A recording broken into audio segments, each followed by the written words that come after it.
Hello, welcome back to the Phoenix's Tale. I am your host Gabe, and this week we are going to be talking about Chapter 10, The Marauder's Map. But first, as always, we got to get to our recaps. So, I solemnly swear that I am up to no good. Harry leaves the hospital wing and returns to classes following his fall off of his broom during that Quidditch match, and ruminating on what he hears every time a Dementor gets close to him.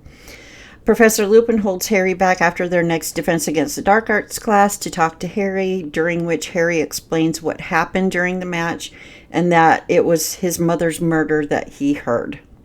So we now know who screamed, or at least who Harry heard screaming on the Hogwarts Express.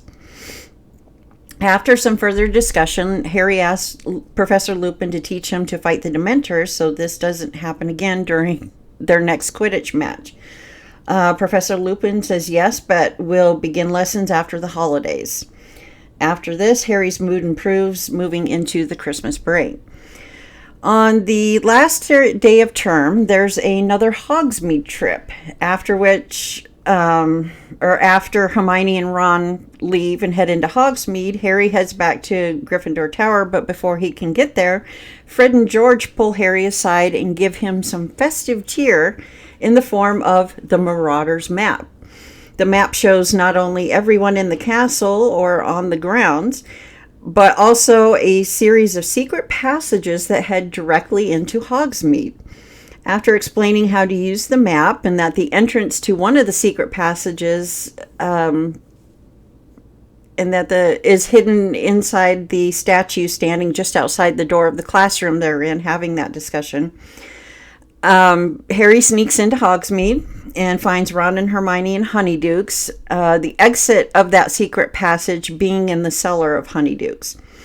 After a bit of exploration, they decide to head to the Three Broomsticks for some butterbeer. And as they settle in to enjoy their drinks, Professors McGonagall, Flitwick, and Hagrid, along with Cornelius Fudge, enter the pub and sit very near where Harry, Ron, and Hermione are sitting.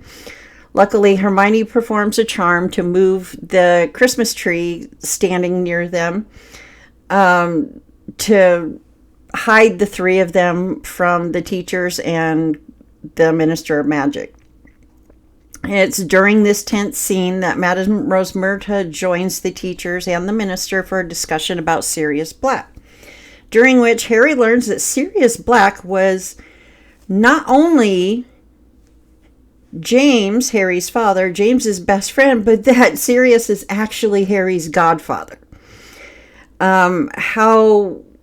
He also hears how Black portrayed the Potters because he was their secret keeper, and how Peter Pettigrew, another good friend of James and Sirius's, died in his attempt to bring Black in for killing Lily and James. So that's kind of where we leave things, with Harry in this stunned silence, hearing all of this and understanding now why Mr. Weasley decided to tell him not to go looking for Black. This all makes sense now. But the topic that I want to talk about this week is rule breaking. This is something that I have often not done myself because of the dynamics of the home life I endured as a child. As you might expect, this will get into another aspect of what it was like for me growing up with a verbally abusive father. So let me set the scene for you first. This first example is one that I do believe I shared before, but it does bear repeating. I was about 8 or 9 years old at the time. I was outside on in my stupid outdoor roller skates, which had metal wheels. That's why they were outdoor skates. And I was just skating around the back patio, and I had my fold and play record player set up just outside of the sliding door, going from the living room to the back patio, so that I could listen to my music just like at the skating rink. And my father saw that, shut the music off, and put the record player back inside, telling me that water and electricity don't mix. Okay, no problem. I opened the door, got the music going again, and resumed my skating. But this time I left the record player just inside the door. The first time when my dad saw it and put it away, it was outside on the step, the top step leading into the living room. And obviously, with it being inside, it's not going to be near any water. But when my father saw that, he literally exploded at me. And when I say literally, I mean he was in my face, maybe just an inch or two away from mine, full on red in the face, spitting as he yelled, "Water and electricity don't mix." And I mean, he was in a full-on rage. Now, here is where the problem was for me. Logically, I knew that this was a rule. However, as somebody who is autistic, and this was one of the first memories that cropped up when I was learning about what it means to be autistic, okay, I didn't understand why. And that is just what my brain is and what it does. However, instead of calmly explaining what could happen, basically I could have burned the house down if something went wrong. That water and electricity did mix, throw sparks. Oh, there go the curtains. There goes the carpet. There goes everything in the house. But he yells at me, rages at me, inches from my face, without explaining everything, specifically that why. Because, okay, yes. I kind of want to look at something here. As an adult, yes, I can clearly say that I was in the wrong, and I understand that now. However, at the time, I thought it was a smart move to keep the record player inside the house, even though the door was open, and away from any standing water that might have been out there. However, instead of any sort of support or encouragement for thinking of a smart solution like that, he's in my face berating me while he's in this towering rage. And here is where my father was at fault. And this kind of thing happened with him all the time. Because he always seemed to speak to me and my brothers in a way that suggested that we should have already known something, when it was his job to do that, to inform us of something. And when those moments would arise, we would get the rage, not calm explanations, discussions, etc. So when I reread the series, Harry's sense of adventure stirs such a deep wish for me that I have longed to embrace in my own life. In those rare teen moments of secrecy, anxiety over what ifs, drowned out any sense of fun for me because of all the punishment fears looming later. It's like, oh, my dad's going to find out, I'm going to get in trouble. I'm going to get in trouble. If it ever came. Looking back, it never did, because, I did do a few things that,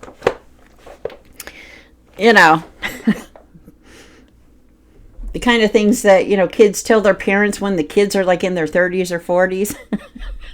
Yeah, when I was in high school, you remember this? Everything turned out fine in those few moments, but I was so overwhelmed by near panic and fear of being in trouble and having to deal with that kind of reaction from my father that it took out any of the fun for me with those moments. And that just frustrates me to no end as an adult.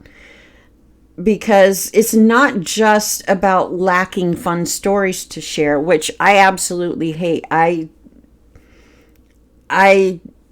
get quite emotional when, people are talking about when they were kids, when they were in high school.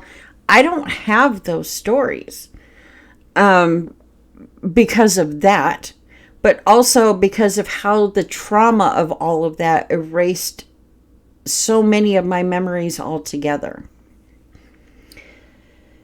So, yeah, that was my existence in childhood with my father, and that's primarily what I do have memories of, is the shouts and the insults and all of the panic of, am I going to get in trouble for this? Am I going to get in trouble for this? Because I never knew, and it always seemed like the rules kept shifting. And if there were rules, specifically any step-by-step instructions, to me, it always felt like there were steps missing in that. It's like, what do I do between step 2 or 3? You're missing some stuff here. But because I was a kid, I didn't know how to explain any of that. I would give it my best guess. I would fuck something up because to me and my brain, there were steps missing. Calm down, Gabe. You get where I'm going and why that is just so frustrating for me. So, we're going to shift to another topic that came up for me when I was doing my research for this episode, and that is when your perspective of someone shifts from a positive to a negative. We start this chapter with Harry thinking that Sirius is just another ally of Voldemort's, so likely just as dangerous. However, we end the chapter with Harry absolutely reeling from the truth that Sirius was his father, James's best friend, and is Harry's godfather, and betrayed the Potters. And another one of their friends, Peter Pettigrew, was killed in the process of trying to bring Sirius Black in for killing Lily and James. That's a lot to handle. You know, you're thinking, oh, it's just another Voldemort ally, and now he's thinking that his own godfather is this, he deserved to be locked up in Azkaban, basically. In my case, this is a real perspective shift I had with my mother. I was 10 years old at the time, and I was struggling with a concept we were working on in math. I was doing the homework, and I had gotten quite frustrated before asking my mother for help. Once she looked at my homework, she declared that she didn't know how to do it. To which I quipped, I thought you said you know everything, because I had heard multiple times throughout my childhood up to the age of 10 that my mother knew everything. She knows everything. And so when I quipped, when I made that little quip to her, well, I thought you knew everything, she reels back only the important stuff. And I was somehow left to figure things out on my own. Again, talking about missing memories, I don't know what happened after that. My father may have helped me because he was always better at math and could explain it to me. I only have 1 or 2 rare moments of that happening, not this specific moment. So it was likely that I asked my dad for help. It was likely that I did my best and just turned in my homework, whatever it was. I don't remember. Anyway, what was shocking to me is how hard that landed for me in that moment, because her declaration that she only knows the important stuff to her daughter who loved math and science, that was important stuff to me. And she, knows everything that's important, if you get my meaning. Sorry about that. I'm using my phone to prop up my camera, and I just got a text. So, anyway, let me get back to my notes here. So here I am, 10 years old, and suddenly I felt as though I didn't really know my mother anymore, while also being terribly, terribly disappointed that I'd already surpassed her intelligence, her knowledge, something. Okay. I don't know why that bothered me so much, but it certainly opened a curtain for me from that moment on as to just how immature she seems to be. That's really when I kind of noticed other things. In fact, I have been calling her a boob for over 30 years because one of her friends had called her that, and I thought it was quite apropos. I hope you get my meaning here. But anyway, so there was that. We're going to discuss it. My apologies for being rapid fire, but these all just kind of popped up as I'm, reading through the chapter and making my notes before I sit down and organize everything here. So we are going to discuss another emotion that cropped up for me as well in researching and writing this episode.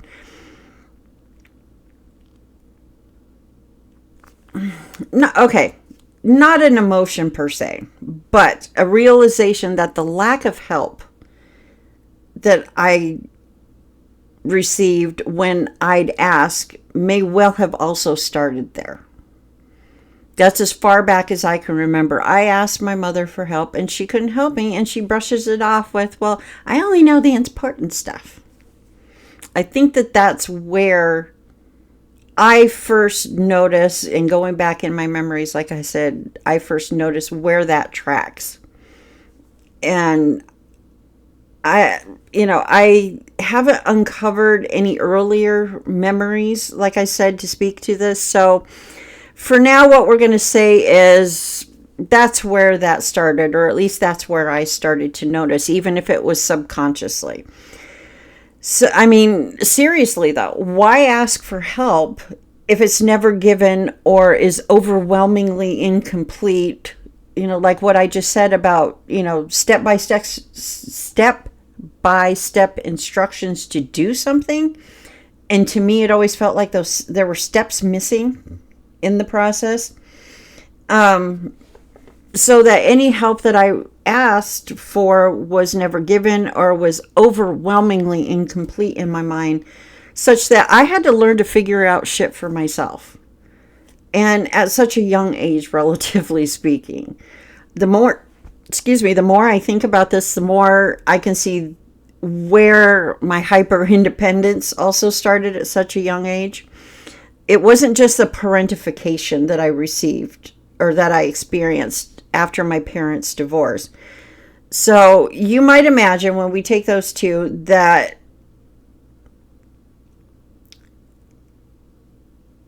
you might be able to imagine just how much I yearn to find the right people who willingly give assistance, or at least ask.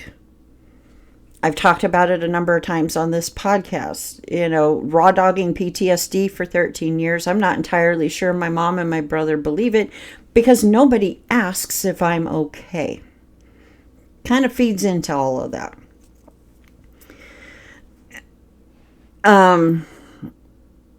But, that yearning for the right people who will willingly give assistance when I ask, or, even ask themselves when they notice that I'm struggling in some way. Hell, it would be nice to have people who actually notice that I am struggling in the first place. And this is definitely one area in which I see a difference between Harry's story and mine, because we see those around Harry offering him that support and noticing when something is wrong. However, in my recent work at processing some of these things, like what I just described, that my mother did, that compounded my father's verbally abusive ways, I've already reached a point where the anger, the frustration, and disappointment have already eased up quite a bit. It's still there and it still comes out, but for the most part, it's not as intense as it used to be. So this new realization is just another bit of proof that I have made in recent months and years the right decision in setting boundaries around emotional support for my mother specifically. I'm no longer providing more than what I get from her. That's it. And somehow this has led to my train of thought on our final topic for the week, my overwhelming need for privacy. While not directly connected to this particular chapter, we're going to discuss it anyway. I've mentioned quite a big breakthrough. No, I'm messing up my notes. Sorry. I've mentioned quite a bit throughout this podcast thus far that my mother has a problem keeping her mouth shut. And I've been burned by her on so many times throughout my life with this that I've gotten to the point where I will no longer share anything of importance to me, nor will I moving forward. Basically, she and my brother are on a need-to-know basis moving forward with any of my life plans, etc. So, let's dive into some psychology on this to round out the episode. Since I brought up my father, we'll look at my mother's inability to keep her mouth shut within that context. Oftentimes, she'd find me crying in my bedroom over something my father had just insulted, shouted about, etc. I remember that when she would ask what was wrong, I had this hesitation that I couldn't name at the time. Obviously, as a child, it would be difficult to name that, except that I somehow didn't trust her. And it turns out that it was because I knew her to have a big mouth and didn't trust her to keep things to herself. And that one took me years to notice that particular connection. Anyway, at one point during such conversation, she would invariably say that she can't help me if I don't tell her what's wrong. Well, I didn't want my father to know that I'd said anything to anyone about what had happened and why I was crying, because I knew that would make things worse for me. He'd go on a rant about keeping my mouth shut, so I'd keep quiet because I didn't trust my mother to keep her mouth shut. So naturally, that would end up with the, snap out of it and stops being such a poop comments from my mother. Extremely frustrating as a child. Anyway, the psychology. People unable to keep secrets or prone to oversharing often exhibit distinct psychological patterns rooted in personality traits, cognitive wiring, and emotional regulation gaps. Some of the personality traits that play into this: extroversion drives a lot of that. Outgoing individuals share freely to bond with other people, to regulate arousal, or to seek those social rewards, with weaker inhibition around confidential information. Low conscientiousness or impulsivity, often seen in ADHD or borderline traits. And given what I am learning about myself as someone who's autistic, and some of the overlap and some of the things that I am picking up that are different between ADHD and autism, I'm beginning to put my mother into the ADHD bucket, if you will.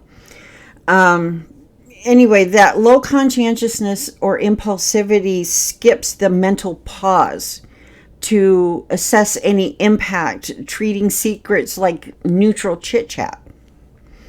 And then you have narcissistic tendencies fuel sharing for attention or superiority, viewing others' private details as storytelling props without any empathy for the fallout for the person whose privacy you just violated.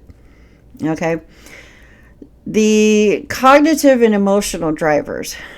Poor theory of mind impairs reading cues that a disclosure, crosses lines.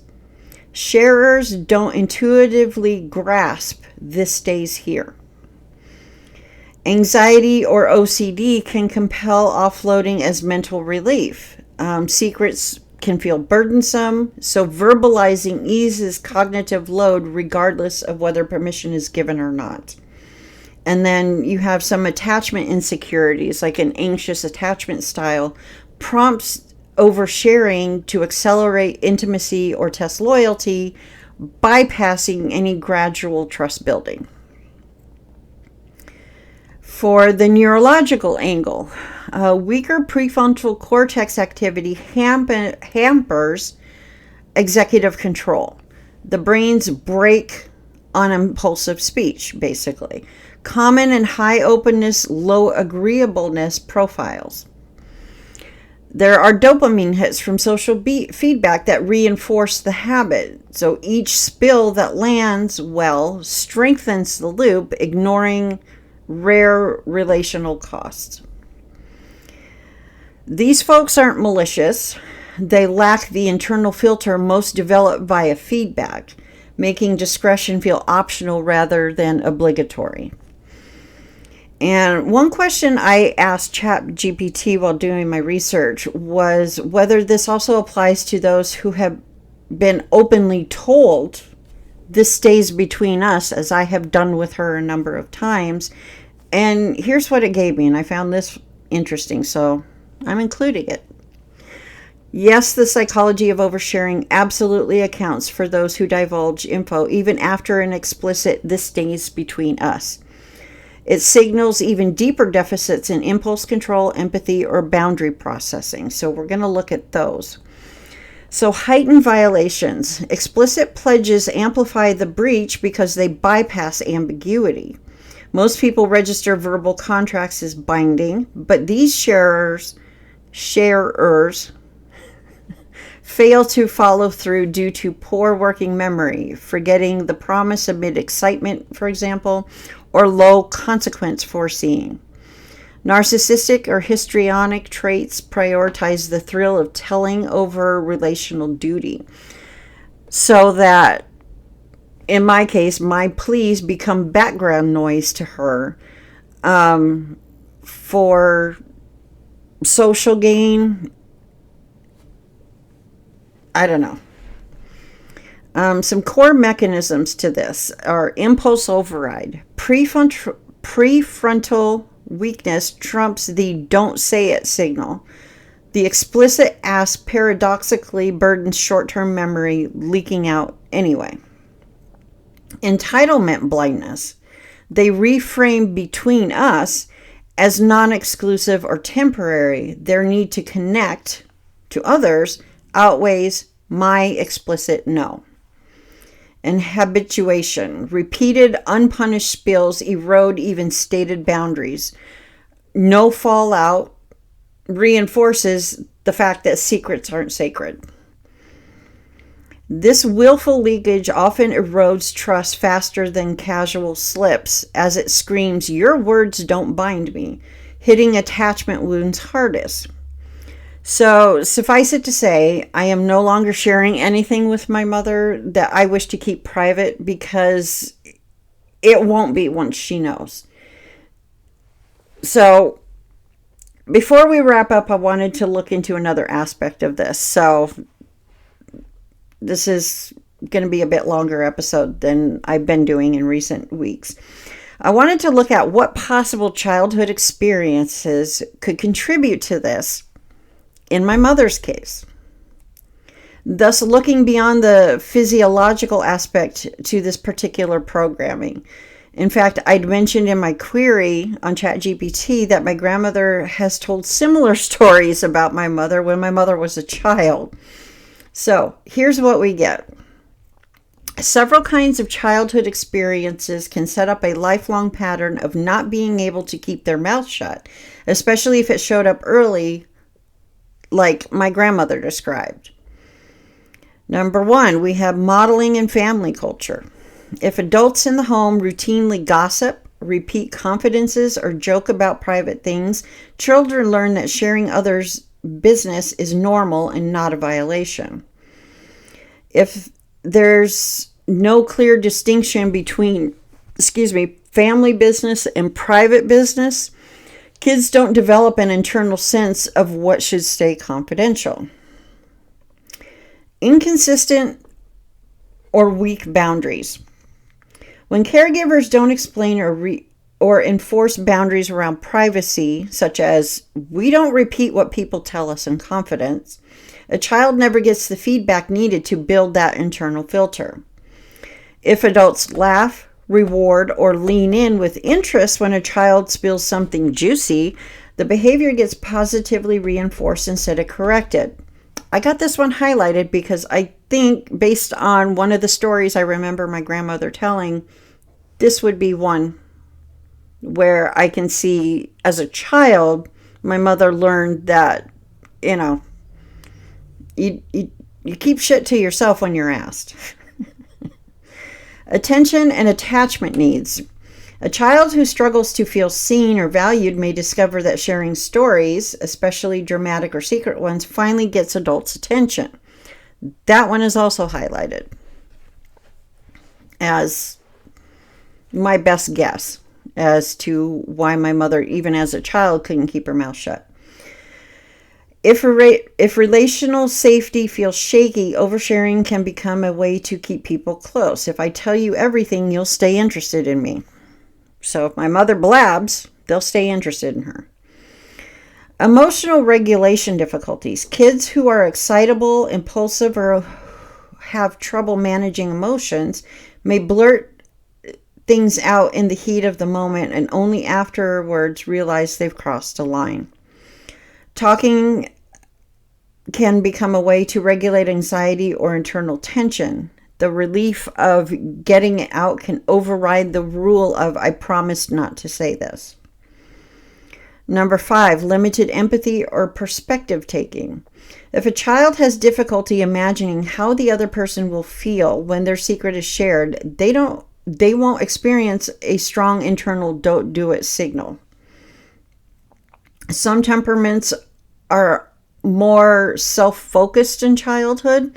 Unless adults consistently link the behavior to others' feelings, such as that hurt them, by telling everybody at school or everybody at church, their secret, the pattern will persist. Role confusion and parentification. In families where a child is treated as a peer or confidant, they may be given access to adult information but not taught how to hold it. They may also learn that information is a kind of currency in the family system, used to align, triangulate, or gain favor, making it feel natural to trade in other people's stories.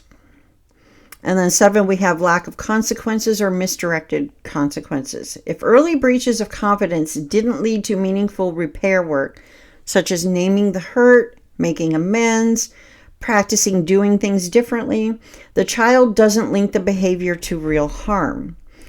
Sometimes they're scolded for talking back or being rude, but not for the boundary violation itself, so the core issue never gets addressed.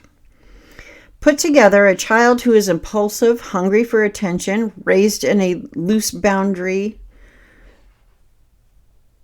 situation, gossip-tolerant environment, and... Oh, I read that wrong. I'm getting tired. My apologies. Put together, a child who is impulsive, hungry for attention, raised in a loose boundary, gossip-tolerant environment. There we go. And never firmly guided toward empathy and confidentiality can easily grow into an adult who seems missing that part of the programming around privacy, even if they've been doing it since they were younger. In summary, as with everything about human nature, it is a combination of nature, my mother's base programming, versus nurture, what she learned. Again, my solution to protect my privacy as I want now means that my current behavior with her is need to know. So, that does it for the week. Next week, we are going to be talking about Chapter 11, the Firebolt. And until then, mischief managed. See you guys next week.